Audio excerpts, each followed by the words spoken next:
Welcome to my channel, where your adventure into the future starts right now. Step into a vibrant universe filled with groundbreaking technology, breathtaking alien landscapes, and exhilarating sci-fi narratives that challenge your imagination. From daring explorations of distant galaxies to haunting journeys through dystopian societies, we uncover the most captivating stories and innovative ideas that will shape the world of tomorrow. Subscribe today and join us on an incredible intergalactic voyage that promises to inspire and thrill. The Mercan, an ancient and supremely powerful species, had always believed their technology made them invincible. They had colonized worlds, waged wars, and crushed weaker species beneath their heels for millennia. Their empire stretched across the galaxy, a vast network of planets and systems governed by their will. The Mercan were not just conquerors, they were also scholars, scientists, and engineers, studying and manipulating life itself. With their unparalleled knowledge of biology, they had experimented on countless races, twisting and reshaping them in their pursuit of genetic perfection. In the grand scheme of the universe, humanity had been nothing more than a fleeting curiosity. The Mercan had observed the rise of human civilization, noting its growth from a fractured, war-torn species into a more unified force, but still dismissed them as inferior. They had seen humanity's wars, its struggles, its failures. To the Mercan, humans were primitive, hardly worth noticing beyond their curiosity. They considered Earth a relatively insignificant planet, its people barely able to keep pace with the rest of the galaxy. Humanity's technology, though impressive in some respects, was still in its infancy compared to the might of the Mercan. The Mercan had a habit of studying and manipulating other species, particularly those that showed signs of intelligence. They believed that by capturing young specimens, they could accelerate their understanding of different biological processes, often using these beings as test subjects in their twisted laboratories. The idea of abducting a human child, particularly one from a planet like Earth, seemed like the perfect experiment. Humanity's biology was fascinating, and the Mercan believed that it would provide valuable insights into their own genetic research. The human child, as they saw it, would be nothing more than an object for their experiments, something to be poked, prodded, and observed. The abduction was swift and silent. No one saw the dark, sleek ship descending from the stars. No one saw the alien hands that reached out and took the child. Emily, a bright-eyed 7-year-old girl, was playing in her backyard, her dog running alongside her. Her laughter filled the cool evening air, unknowing that the darkness above held her future. She was snatched from her yard, her screams lost to the night. Her parents, frantic when they discovered their daughter was missing, searched the neighborhood. But the cold truth was that Emily had been taken by an alien force, a species from beyond the stars. The Mercan had left no trace, no evidence of their presence except for the missing child. At first, the authorities dismissed it as a kidnapping. But as more children vanished, and as it became clear that these disappearances were no ordinary crime, a terrifying reality began to settle in. It didn't take long for the truth to emerge. The aliens were not interested in human resources, wealth, or land. They had come to Earth for something far more sinister, to conduct experiments on the most vulnerable of humanity. They sought human children, not because they were valuable as individuals, but because their undeveloped physiology could provide unique biological insights.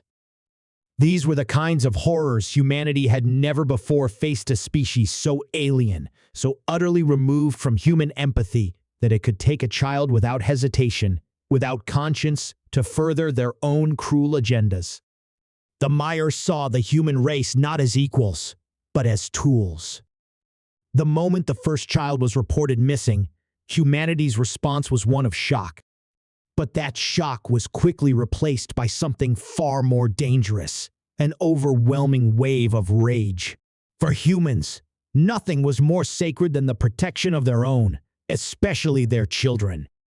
The thought of their young being abducted, used as nothing more than lab rats for some cold, indifferent species, stirred something primal within them. They had been pushed to the brink, and they could not stand idly by. The world's governments were the first to respond, though their efforts seemed disjointed and inadequate at first. The Meyer Khan, after all, had an enormous technological advantage.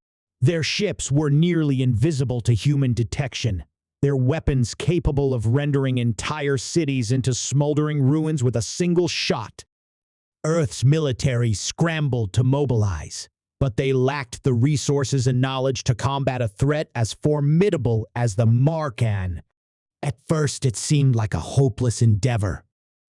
But what the Mirkayan failed to understand, and what no alien species had ever fully realized, was that humanity's greatest strength did not lie in its technology or military might. It lay in something far more dangerous, the will to protect, the rage of a parent defending their child.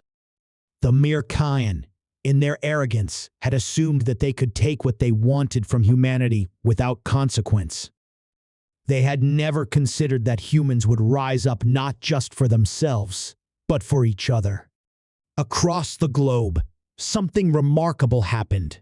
Families banded together, not as governments or military forces, but as ordinary people, united by a single purpose: to take back their children. The world's military forces began to coordinate, setting aside their differences to form a unified front. National borders became irrelevant. They were no longer just citizens of separate nations. They were humans, and the Mirkayan had made the deadly mistake of assuming that humanity could be divided. The first few battles were nothing short of chaotic. With no experience in dealing with alien invaders, humanity's forces were forced to improvise. But as the conflict escalated, something extraordinary happened. Humans adapted. The military might of Earth, initially disorganized and under-equipped, quickly learned how to fight back. They captured Mirkayan technology reversed, engineered their ships, weapons, and shields, and used it to create new weapons that allowed them to fight fire with fire. Each victory, no matter how small, became a rallying cry.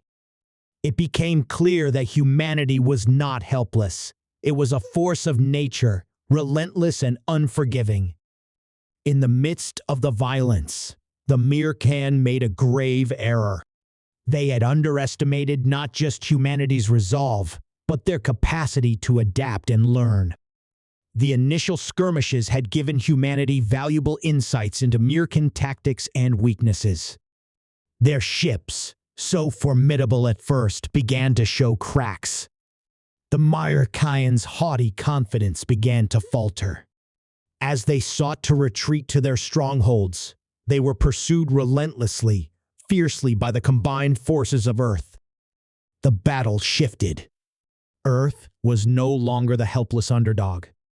They were a hungry, vengeful beast, and the Mirkayan were its prey. Humanity's war machine grew stronger. What began as simple raids soon became full-scale offensives, with humans launching attacks on Mirkan outposts, harassing their supply lines, and cutting off their reinforcements. The Mirkan could no longer keep up, and as their empire began to falter, their arrogance finally turned to fear. They began to realize that the humans they had so easily dismissed were not going to be the helpless weaklings they had anticipated. Humanity was organized. It was relentless. It was furious. And they had a single, unyielding goal: to bring back their children and punish the aliens who had dared to harm them. It was not just the military who fought back.